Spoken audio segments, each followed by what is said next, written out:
Bonjour, bon après-midi, bonsoir, tout dépendra de l'heure à laquelle vous allez suivre ou écouter cette énième euh, session de décryptage politique. Moi, c'est votre frère Francis. On se retrouve encore aujourd'hui pour parler politique et on a vraiment un grand sujet par rapport à l'actualité politique que nous allons traiter aujourd'hui. Vous l'avez suivi, vous êtes informé.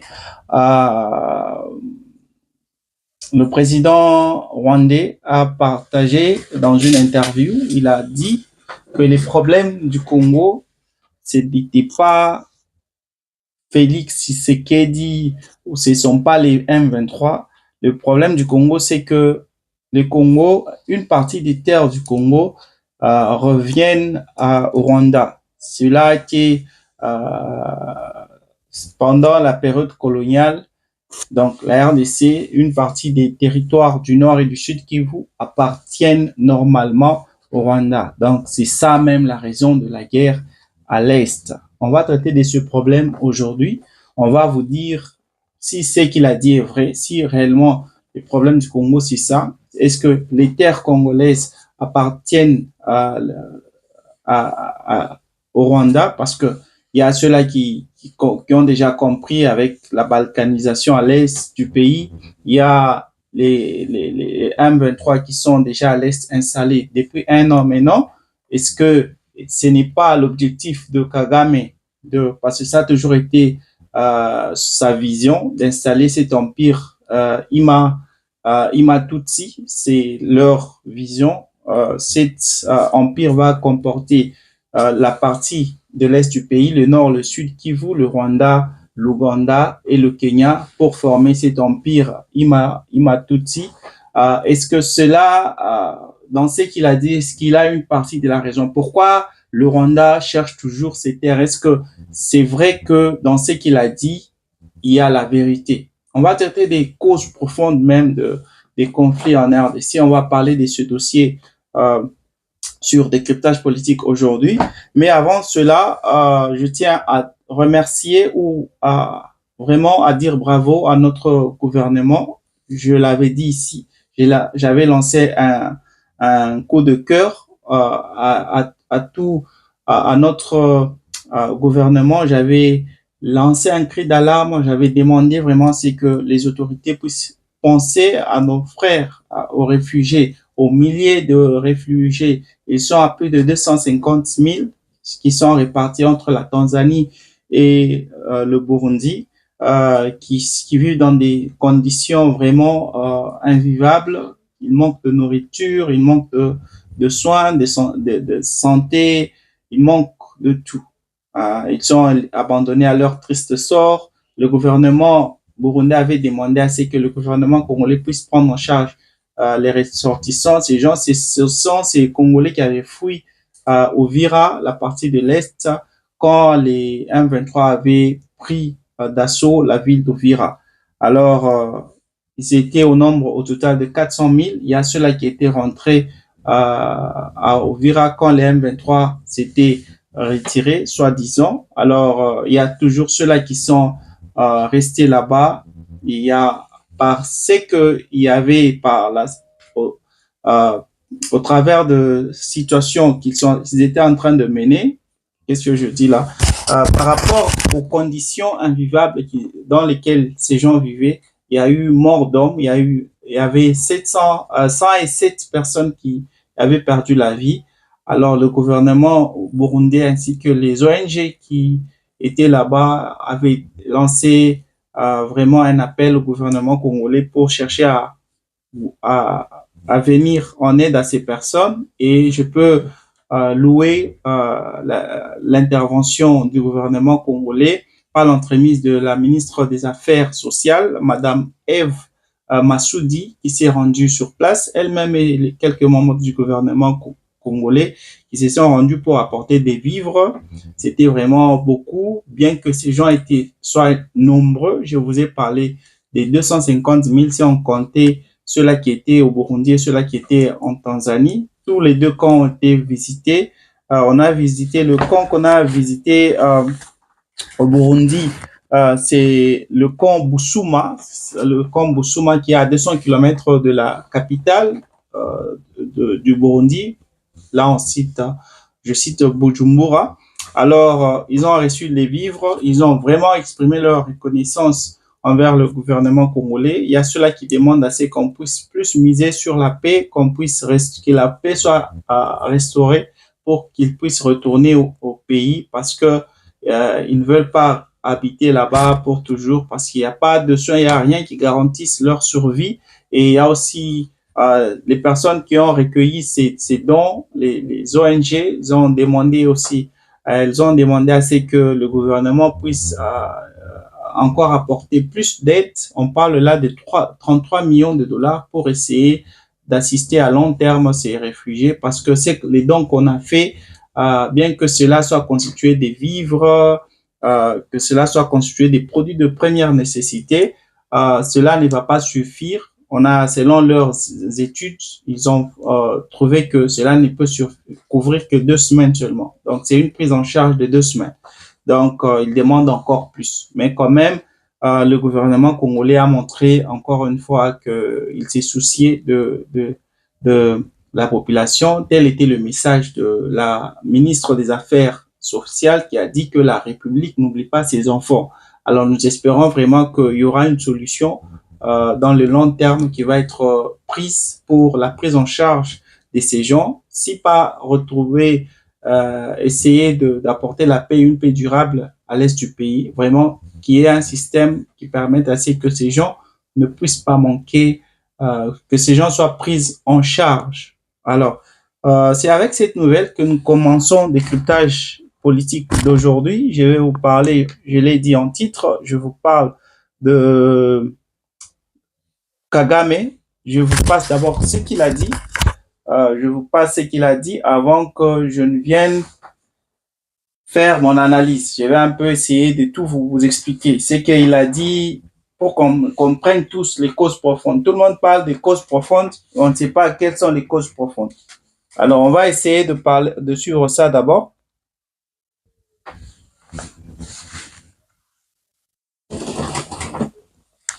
And the problem of Rwanda, ou même le problème encore du Rwanda, is not M23. n'est pas le M23, je suis désolé.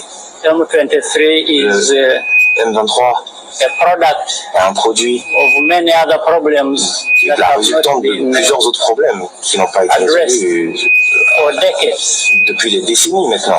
If you remember, Si vous vous rappelez the bien, problem of le problème M23 du M23 was there even before existait même bien avant que before Tshisekedi became president. avant même que M. Tshisekedi There devienne was a président. problem related to it un in problème 2012. You remember? En 2012 même, ça remonte à 2012. So, Alors, and having to do with M23 and the people related en to ce qui concerne le M23, M23 et toutes les personnes du M23, les Congolese, les Congolais but who have Rwandese heritage. qui ont bénéficié donc de The l'héritage borders rwandais, that were drawn during colonial times les frontières qui ont été bâties had our durant la countries période to coloniale peace. ont A big part of Rwanda was left outside. on va dire divisé nos peuples. Il y a une partie donc du Rwanda qui a été donnée à l'est du Congo, le sud à l'Ouganda, etc.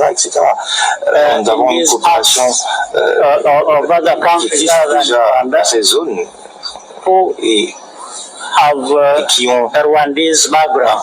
c'est-à-dire qu'il y a déjà des liens qui existent entre nos deux peuples, entre nos Of those peuples. countries Il y a déjà beaucoup that de... absorbed those parts of Rwanda Je pense qu'aujourd'hui, la in the situation colonial est times. déjà durant la période coloniale. C'est clair, évident que vous pouvez regarder même au niveau remonté dans l'histoire, vous allez vous en rendre compte. Those problems are much older than me and much older than vont au-delà de ma personne, vont au-delà de la personne qui dit. Were there at the time are no longer alive. Je pense même que toutes ces personnes qui étaient vivantes à cette période-là ne sont plus de ce monde. Donc je pense que aujourd'hui, ces peuples ont renié donc leur lien avec le Congo. Quand je me rappelle donc la situation en 2012 où il y a eu des attaques, où il y a eu des attaques armées, c'est là le début de l'histoire. Voilà. Vous avez, quand j'aime dire ceci, le temps a toujours révélé la vérité. Le temps a toujours, si quelqu'un, vous voulez savoir si la personne est bonne ou mauvaise, la personne peut se cacher, mais le temps va révéler la vraie nature de l'homme, la vraie nature d'une personne. Vous pouvez vous cacher et faire ce que vous voulez, mais le temps va toujours vous rattraper. C'est un peu ça. Kagame, tout ce temps, il s'est caché. Il ne disait pas la vérité. Il disait qu'il y a des causes profondes. Le problème, c'était les M23. Félix Tshisekedi doit traiter les problèmes avec les M23. Nous n'avons pas de problème avec Félix Tshisekedi. C'est lui qui a un problème avec les M23. Mais je ne sais pas quelle mouche l'a piqué ce jour-là. Il a finalement révélé les causes profondes dont il a toujours parlé. Les causes profondes, selon lui, c'est que le Rwanda, le Congo a une partie des terres qui appartenaient au Rwanda durant l'époque coloniale. C'est ce qu'il a dit lui-même.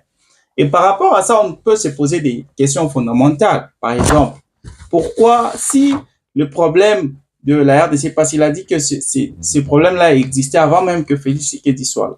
Si le problème de la RDC, ce sont les terres du nord et du sud Kivu qui appartiendraient, laissez-moi le dire conditionnel, qui appartiendraient au Rwanda. Pourquoi aujourd'hui est-ce qu'on peut encore parler de dialogue? Pourquoi on parlerait à Joseph Kabila, à Corneille Nangaa pour traiter de ce problème? Est-ce qu'il y aurait une solution en voulant dialoguer avec, parce que tout le monde parle là de dialogue inclusif, la CENCO exige à ce qu'on puisse s'asseoir sur une même table avec Joseph Kabila, avec Corneille Nangaa. Est-ce que, après ce qu'on vient de suivre là, est-ce que nous pouvons dire que c'est un dialogue inclusif qui va apporter une solution pour une paix durable à l'Est du pays? Deuxième question. Troisième question. Est-ce qu'aujourd'hui, on peut dire que le problème, le conflit, la crise sécuritaire que nous sommes en train de vivre à l'Est du pays est un problème congolais? Parce que nous voulons, là, on se jette de pierre, on dit c'est Félix Tshisekedi, on dit de l'autre part, c'est à ceux-là qui prennent Kabila encore pour un Congolais.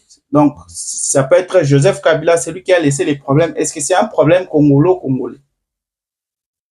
Troisième question. Donc, il y a beaucoup de questions que nous devons auxquelles nous devons répondre par rapport à ce dialogue, à ce discours, mais nous devons rappeler que Félix Tshisekedi, il est le seul qui était le premier plutôt à avoir décrié haut et fort à la face du monde que le problème du Congo, c'était pas le M23, mais c'était Paul Kagame, et que le M23 et Kabila étaient des instruments que Kagame utilisait pour sa bonne cause, pour ses propres intérêts. Et dans ce qu'il a dit, nous comprenons que Félix Tshisekedi avait raison. Félix Tshisekedi avait raison tout ce temps. Parce que le problème du Congo, c'est pas le M23 ni Kabila.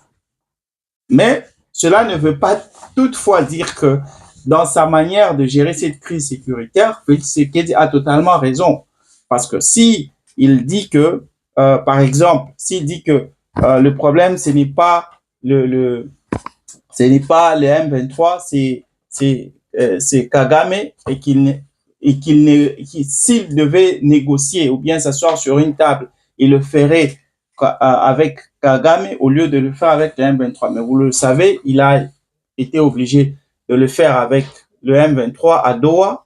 bien que cela ne puisse pas aboutir, récemment, il y a un dialogue que le gouvernement congolais veut faire avec les M23, mais je voulais passer sur le décryptage politique. Patrick Mouyaya exige que cela puisse se passer à Kinshasa. Donc, on veut traiter maintenant dialoguer avec les Panthéens. Donc, vous voyez qu'il y a des mots qui ont été dits, des mots qui étaient vrais, des paroles vraiment puissantes, mais à la fin de la journée, comment on gère ce conflit, comment on veut résoudre cette crise sécuritaire, on revient sur ses propres paroles. C'est là que le président est en train de faillir. Alors, nous allons traiter aujourd'hui des causes profondes. Nous allons traiter même je vais vous expliquer comment cette histoire a commencé, comment cette histoire a commencé depuis l'époque coloniale jusqu'à ce qu'on puisse comprendre les vraies causes, qui est derrière ce qui se passe à l'est du pays, qui est derrière cette histoire, pourquoi nous sommes victimes de cette guerre qui nous est injustement imposée. Alors, pour comprendre tout, nous allons revenir d'abord dans l'histoire. Je vais vous parler des faits, premièrement. Il y a ce qu'on appelle le Rwanda-Uti. Rwanda-Uti, Rwanda-Urundi. Rwanda-Urundi, c'était une colonie belge qui a existé de 1916 à 1961. C'était une colonie belge. Rwanda-Uti, c'est une région qui comprenait le Rwanda et le Burundi. C'était deux pays qui avaient pour capitale Bujumbura. Comme vous comprenez, comme vous le savez, le Bujumbura, c'est la capitale du Burundi. Donc, la capitale même de ces deux régions, c'était le Burundi. Donc, il n'y avait jamais eu de Zaïre ou l'actuel Congo dans cette colonie. Le Congo de ce temps-là a été colonisé par la Belgique, mais le Congo n'avait jamais changé de nom. Le Congo était Zaïre, mais c'était une colonie belge. Mais durant ce temps-là, il y avait eu une autre colonie qui s'appelait c'est quoi ça? Rwanda-Urundi. Rwanda-Urundi, c'était la colonie belge qui regorgeait ces deux pays, le Rwanda et le Burundi, qui a existé de 1916 à 1961. Alors, cette colonie belge avait une même armée, une même monnaie, un même gouverneur général et même une même fête nationale. C'était le 1er juillet. Donc, c'était un seul pays qui était gouverné par la Belgique.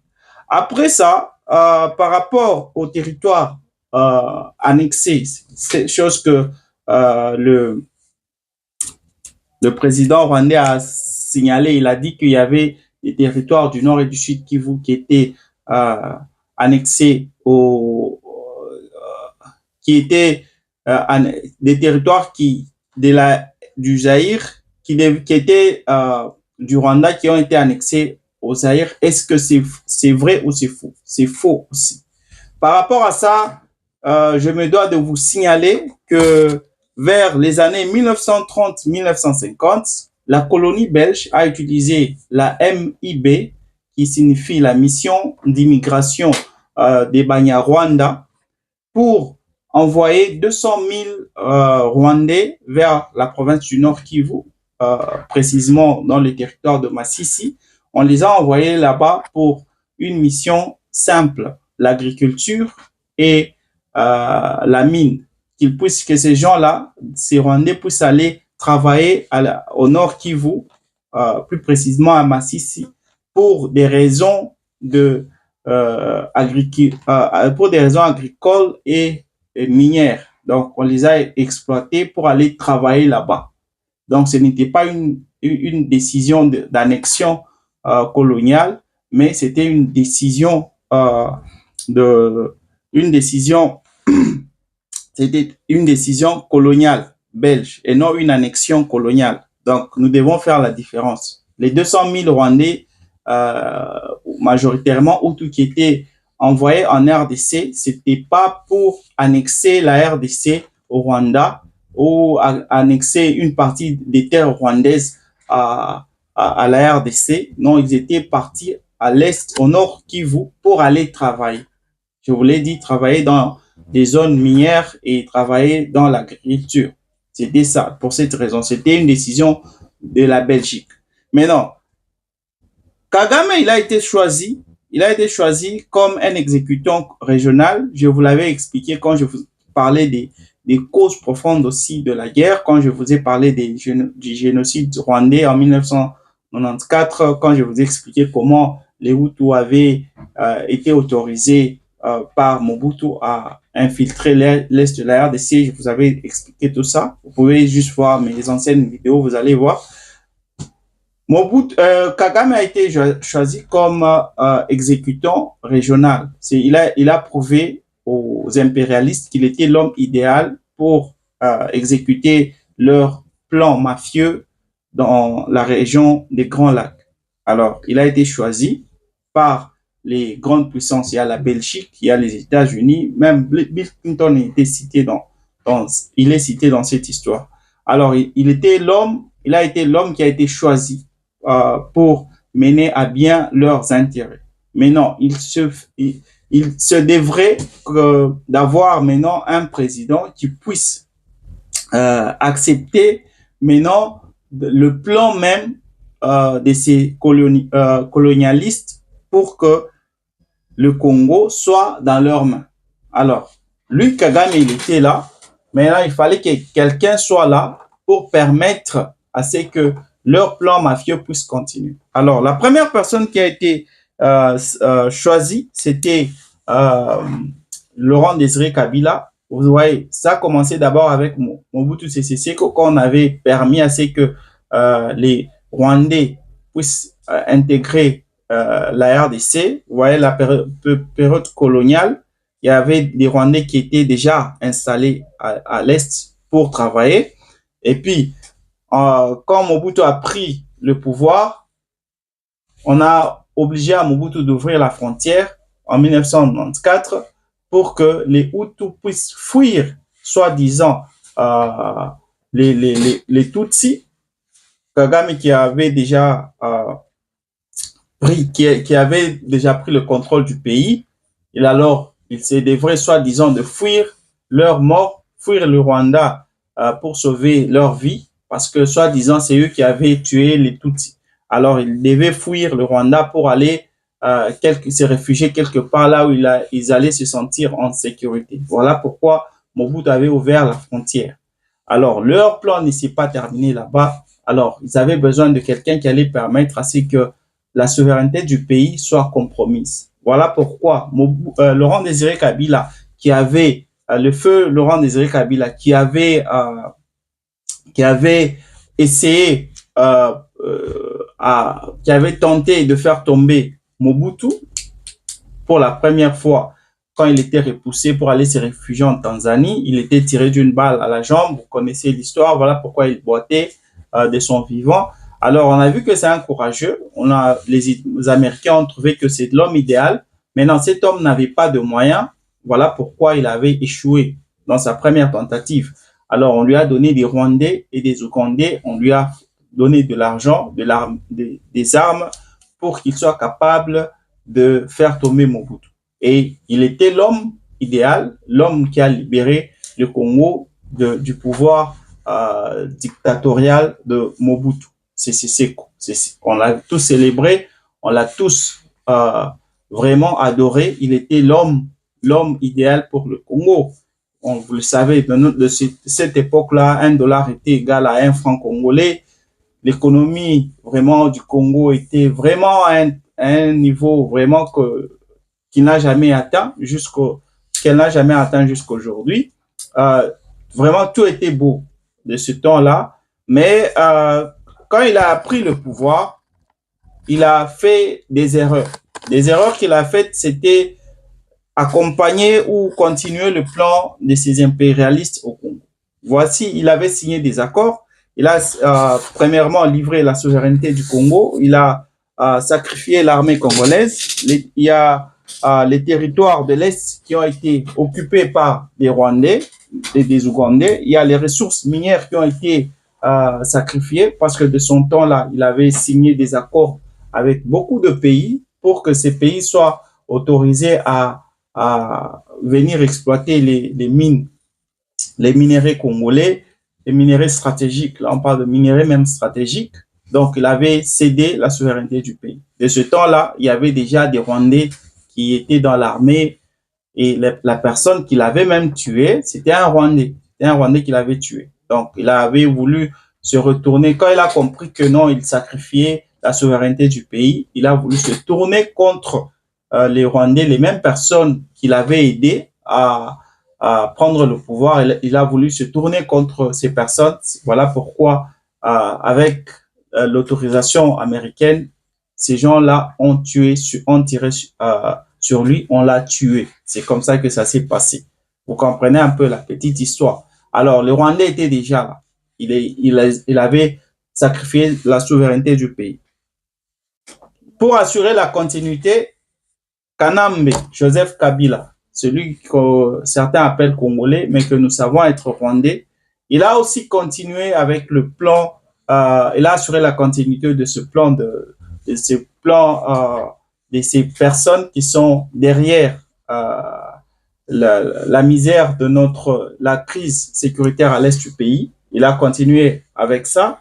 Alors, lui, il a continué avec l'intégration de groupes étrangers, des groupes armés étrangères, l'affaiblissement de l'État, la normalisation de la présence rwandaise et la réparation du CNDP, puis du 1-23. Vous comprenez que Joseph Kabila était juste la continuité de ce que Mzee Laurent Désiré Kabila avait commencé. Donc, durant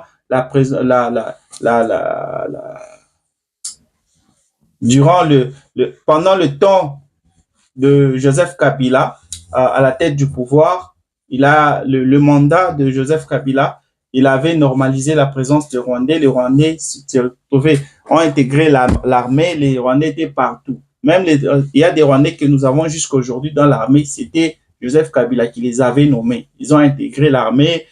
Donc, il y a eu l'affaiblissement de l'État parce qu'il y a eu des Rwandais qui étaient travaillés jusqu'à maintenant, qui travaillent dans le gouvernement. Il y a réparation du CNDP et intégration des groupes armés étrangères au sein de... Vous voyez, l'armée que Félix Tshisekedi appelle aujourd'hui, l'armée qu'il avait trouvé une armée des clochards, c'était une armée qui était mixte avec beaucoup de groupes étrangers qui travaillaient ou qui opéraient au sein de l'armée congolaise, qui étaient soit alliés, soit qui intervenaient pour des missions quelconques, vous comprenez. Donc la Belgique, elle a toujours été au centre des problèmes congolais avec cette politique politique paternaliste. La Belgique est au centre de tout ce qui se vit en RDC, avec tout ce que nous vivons à l'Est. Elle est à la base de tout ce que nous vivons, la Belgique. Elle n'est pas seule, elle est accompagnée de beaucoup de pays qui sont derrière elle. Ce n'est pas une crise, c'est le démantèlement organisé de l'État congolais. Alors, avec tout ce que je vous ai expliqué, qu'est-ce qu'a dit le gouvernement congolais? Patrick Moya a dit qu'il ne va pas céder un seul centimètre au gouvernement rwandais. Les Rwandais ne vont pas prendre un seul centimètre. C'est beau à dire, mais la réalité est telle que sur le terrain, c'est que à l'est du pays, jusqu'aujourd'hui, ce ne sont pas les Congolais qui sont là-bas, c'est un État qui a été sacrifié. On appelle ça un État fédéral. Avec Nanga qui veut que le Congo soit une république fédérale. Donc, les États fédérés serrés, dans ce cas, le Nord et le Sud Kivu. Donc, aujourd'hui, le Rwanda est en train d'occuper nos terres. Le Rwanda est en train de faire ce qu'il veut à l'est du pays. Le Rwanda est en train d'imposer sa loi à l'est du pays. Alors, dire qu'on ne va pas céder un seul centimètre au Rwanda, peut-être c'est dans l'avenir, mais présentement, c'est chose qui est en train d'être faite. Donc, on comprend que ce n'est pas Joseph Kabila qui va terminer la guerre, ce n'est pas Nanga qui va terminer ça. Donc, c'est que on est en train de vivre est une réalité que Kagame est en train de vouloir. Il est en train de vouloir imposer son empire ou étendre son empire il veut prendre le nord et le sud Kivu. Ce n'est pas seulement prendre le nord et le sud Kivu pour rien. Il y a, vous savez, c'est que les minéraux stratégiques et les terres rares que nous avons à l'est du pays, au nord et au sud Kivu, il y a une raison pour laquelle les conflits sont menés plus à l'est du pays que dans les autres provinces. C'est par rapport à ça que Kagame veut nos terres. Et nous sommes là. Nous sommes dit dans notre hymne national, nous chantons haut et fort que nous allons protéger le sol congolais. Est-ce que, chers Congolais, nous sommes en train de protéger le sol congolais? Le sol congolais aujourd'hui, il est violé. C'est pas seulement aujourd'hui. Je vous l'ai dit à plus de 7 reprises que le Rwanda, l'armée rwandaise a violé la souveraineté de l'État congolais, l'intégrité même du territoire congolais. L'armée rwandaise l'a fait. Que fait le gouvernement congolais? Que fait l'armée congolaise? Que fait les Congolais en général pour terminer cette histoire? Qu'est-ce que nous faisons? C'est au moment-ci que nous devons nous poser des questions. Qu'est-ce que nous devons faire pour empêcher que cette histoire puisse continuer? Kagame a dit que une partie de l'Est appartient au Rwanda. C'est la raison pour laquelle il y a la guerre. Ce n'est pas Félix Tshisekedi parce que ce problème existait avant même Félix Tshisekedi.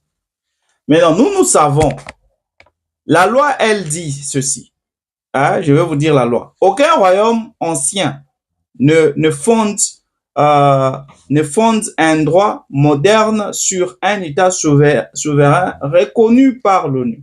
C'est-à-dire, selon la loi, Kagame n'a pas le droit de même vouloir s'accaparer des terres qui n'appartiennent pas au Rwanda.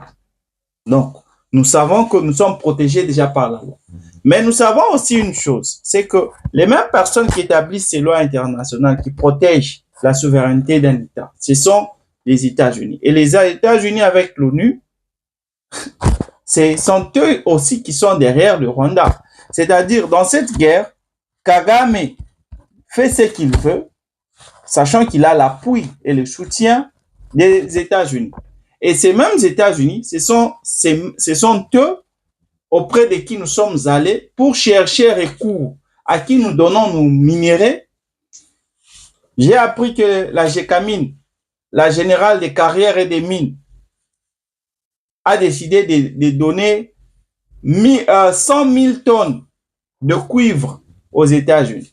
Donc, ils commencent déjà à piller nos minéraux. Mais au moment où ils ne remplissent même pas le rôle. Ils ne font même pas ce que Félix Tshisekedi leur avait demandé de faire parce que c'était, on vous donne nos minéraux, vous apportez la paix. Mais la paix n'est pas restaurée. Notre pays est encore violé par les rebelles. Il y a toujours les M23 qui sont installés à l'est du pays. Mais quand même, eux bénéficient déjà. On croyait même qu'ils allaient venir investir en RDC. On croyait même qu'ils allaient apporter, parce que quand vous venez investir dans un pays, vous apportez de l'emploi. Il y a des jeunes qui vont commencer à travailler, vous créez de l'emploi.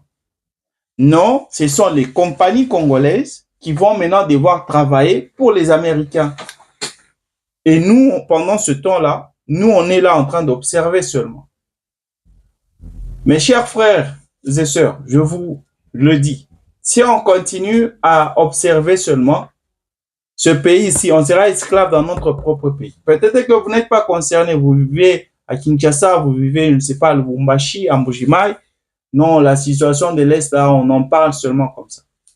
Mais si vous êtes réellement un patriote, cette situation doit vous concerner. C'est notre pays, c'est l'avenir, le destin de notre pays qui est en jeu ici.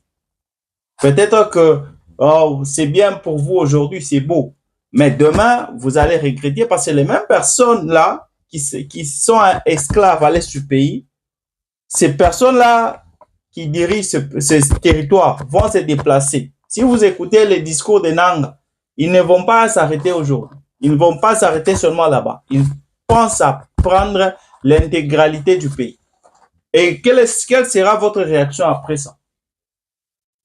Nous devons il y a, bien sûr, le président ne nous aide pas dans sa gérance des choses parce que je pense qu'il a réalisé qu'il avait fait beaucoup d'erreurs et il est en train de chercher à les réparer. Mais dans sa manière de faire les choses, nous devons chercher à l'encourager. Cherchons à être derrière le président. Cherchons à ce que le président puisse avoir le soutien de tout le peuple congolais pour qu'on puisse arriver à terminer cette guerre. Parce que à partir du moment où on est partagé, il y a ceux-là qui acclament les M23, il y a ceux-là qui acclament Nanga, il y a ceux-là qui acclament Joseph Kabila, et il y a ceux-là qui acclament Félix Tshisekedi. On est partagé, on est divisé, et c'est facile pour l'ennemi de mener à bien son plan. C'est un message que je lance à tous les Congolais, et j'espère que nous tous, nous l'avons suivi. Mesdames et messieurs, c'était Décryptage politique avec votre frère Francis. On se retrouve demain. Soutenez l'information indépendante parce que si vous ne nous soutenez pas, on va disparaître. La chaîne va disparaître. L'émission, peut-être la chaîne ne va pas disparaître, mais l'émission va disparaître. Décryptage politique.